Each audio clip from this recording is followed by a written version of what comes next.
मोदी जी के करिश्माई नेतृत्व ने, उनके भाषणों ने इन नारों को प्रभावशाली जरूर बनाया था, जनता का दिल जरूर जीता था।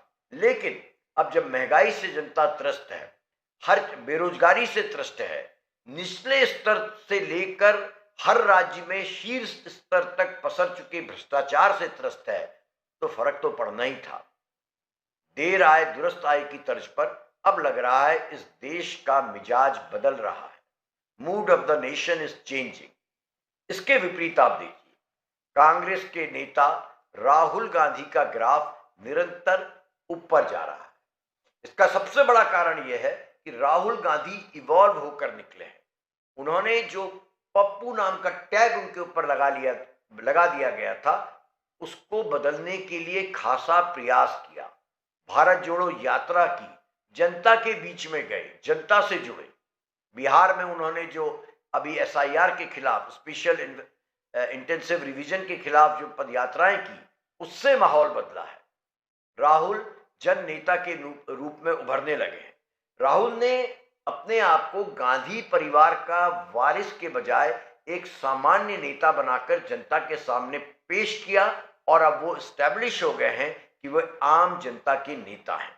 जब वे पैदल हजारों किलोमीटर चले, जनता से मिले, उनके घर गए और सही में गरीब गुरबा की दुकान में बैठ के उन्होंने चाय पी, तो जनता का मिजाज उनके प्रति बदला, उनके प्रति जनता का भाव बदला है। राहुल के भाषणों में भी अब परिपक्वता और गंभीरता दिखने लगी है।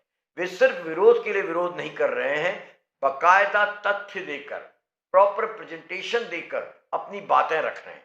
संसद में राहुल गांधी ने बार बार किसानों की बदहाली, बेरोजगारी, महंगाई, चुनाव आयोग व अन्य संवैधानिक संस्थाओं की निष्पक्षता और कॉरपोरेट पर वर्तमान सरकार की निर्भरता जैसे मुद्दों को बड़े असरदार तरीके से उठाया है।